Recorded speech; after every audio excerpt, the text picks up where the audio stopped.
شاہد خاندان کا پہلا فرد تھا جو کرکٹ کھیلنے کے لیے گراؤنڈ میں اترا۔ یہ ایک نیم دیہی خاندان تھا۔ ان کے والد ملک محمد اختر گجر خان کے ایک پسماندہ گاؤں جلیاری معظم شاہ کے رہنے والے تھے۔ وہ پڑھے لکھے تھے، لہٰذا انہیں ریلوے میں جونیئر افسر کی ملازمت مل گئی اور وہ اپنے خاندان کے ساتھ راولپنڈی شفٹ ہو گئے۔ ملک محمد اختر کو اللہ تعالیٰ نے 4 بیٹے دیے، لیکن بدقسمتی سے 3 بیٹے ہڈیوں کی ایک مہلک بیماری کا شکار نکلے۔ اس بیماری کو طبی زبان میں ہائپر ایکسٹینسو جوائنٹ کہا جاتا ہے۔ اس بیماری میں مریض کے جوڑ پھیل جاتے ہیں اور اس کے جسمانی اعضاء بے ڈھنگے ہو جاتے ہیں۔ بڑے بیٹے شاہد کو اس بیماری کے باوجود سپورٹس کا شوق ہوا اور اس نے مورگاہ کے گراؤنڈ میں فٹ بال اور کرکٹ کھیلنا شروع کر دی۔ وہ بہت اچھا کھلاڑی تھا۔ اس نے اپنی ٹیم بھی بنا لی، لیکن وہ رہنمائی کی کمی کے باعث آگے نہ بڑھ سکا۔ طاہر اختر خاندان کا دوسرا لڑکا تھا جس نے بڑے بھائی کی پیروی میں میدان میں قدم رکھا، لیکن وہ بھی زیادہ دیر کھیل میں نہ جم سکا۔ اس نے ملازمت اختیار کر لی۔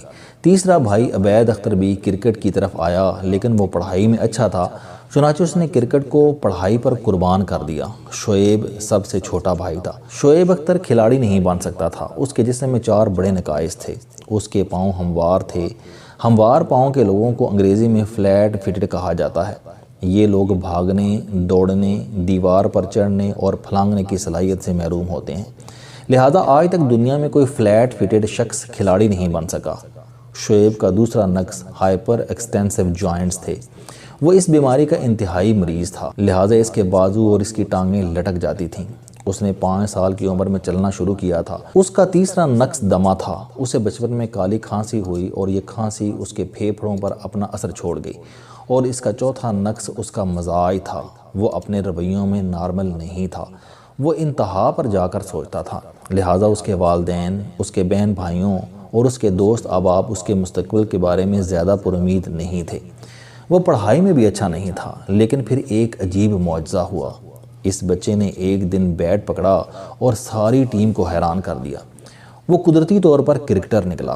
اس میں بالنگ، بیٹنگ اور فیلڈنگ تینوں خوبیاں موجود تھیں، چنانچہ اس نے 1 برس میں ٹیم میں اپنا مقام پیدا کر لیا۔ وہ سب سے پہلے اٹک آئل کمپنی آفیسر ٹیم کا حصہ بنا۔ وہاں سے وہ GHQ کی ٹیم میں گیا اور وہاں سے وہ راولپنڈی ڈویژنل کرکٹ ایسوسی ایشن تک جا پہنچا۔ 1994-95 میں کرکٹ کے لیجنڈ کھلاڑی ماجد خان نے اسے اٹھایا اور اسے قومی سطح تک متعارف کرا دیا۔ 1995-96 میں نیوزی لینڈ کی ٹیم راولپنڈی آئی۔ شعیب اختر راولپنڈی کی طرف سے میدان میں اترا اور اس نے نیوزی لینڈ کے 10 کھلاڑی آؤٹ کر دیے۔ وہ گولی کی طرح تیز بال کراتا تھا۔ نیوزی لینڈ ٹیم کا مینیجر جان رائٹ تھا۔ جان نے اس نوجوان کو دیکھا تو پیشن گوئی کی کہ یہ لڑکا بہت جلد پوری دنیا میں مشہور ہو جائے گا۔ جان رائٹ کی اس پیشن گوئی نے شعیب کے خلاف سازشوں کا نہ ختم ہونے والا سلسلہ شروع کر دیا۔ یہاں سے شعیب اختر کی کامیابیوں اور ناکامیوں کا سلسلہ بیک وقت شروع ہوتا ہے۔ شعیب اختر کا کھلاڑی بننا اور پھر کرکٹ کی دنیا میں سب سے تیز بال پھینکنے کا اعزاز حاصل کرنا معجزہ تھا۔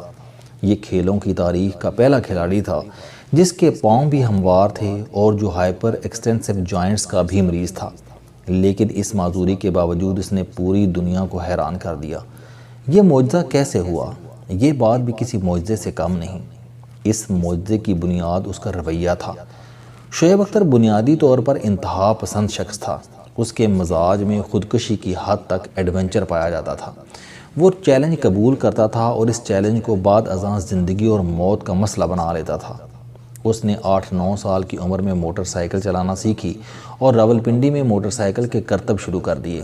وہ کئی بار اس کھیل میں مرتے مرتے بچا، لیکن وہ باز نہ آیا۔ ڈاکٹروں نے اسے جوڑوں پر دباؤ ڈالنے سے روکا، لیکن اس نے دنیا کی تیز ترین بال پھینکنے کا فیصلہ کر لیا۔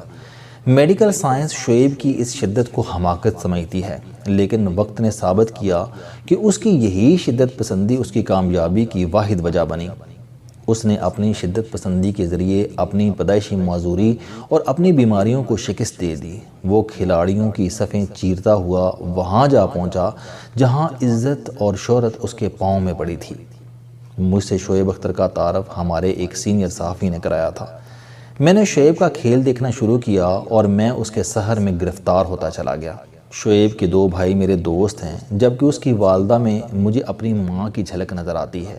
وہ محبت، شفقت اور رواداری کی چلتی پھرتی تصویر ہیں۔ میرا خیال ہے کہ شعیب کو اپنی ماں کی دعا ہے، یہ اس کی ماں کی دعاؤں کا نتیجہ ہے کہ وہ طبی لحاظ سے انفٹ ہونے کے باوجود دنیا کا تیز ترین بالر بھی بنا اور اس نے میڈیکل سائنس اور سپورٹس کو بھی حیران کر دیا۔ شعیب اختر 1997 میں قومی ٹیم میں منتخب ہوا۔ اس وقت کے چرسی کپتان اسے ٹیم میں نہیں لینا چاہتے تھے۔ اس کی وجہ شعیب کا رویہ تھا۔ شعیب فاصلے پر رہنے والا اکھڑ مزاج نوجوان تھا، جبکہ کپتان پاکستانی مزاج کے شخص تھے۔ وہ کھلاڑیوں سے جی حضوری اور تابعداری کے خواہاں تھے، لہٰذا شعیب اختر ان کے کرائیٹیریا پر پورا نہیں اترتا تھا۔ لیکن ماجد خان اور سلیم الطاف کی مہربانی سے شعیب اختر کو سلیکٹ کر لیا گیا۔ اس نے ویسٹ انڈیز کے خلاف میچ کھیلا اور اس میچ میں اس نے 2 کھلاڑی آؤٹ کر دیے۔ یہاں سے شعیب کا انٹرنیشنل کیریئر شروع ہو گیا۔ شعیب کا مزاج اور جسم 2 بڑے مسائل کا شکار ہے۔ شعیب مزاج کے لحاظ سے خودکش ہے۔ اس نے نیوزی لینڈ میں 10,000 میٹر کی بلندی سے چھلانگ لگا دی تھی اور وہ نیاگرا فالز سے تیرتا ہوا نیچے آیا، اور یہ حرکت کوئی نارمل شخص نہیں کر سکتا۔ وہ ایڈونچر کا کوئی موقع ضائع نہیں کرتا۔ یہ شدت بنیادی طور پر اس کی کامیابی کی سب سے بڑی وجہ ہے۔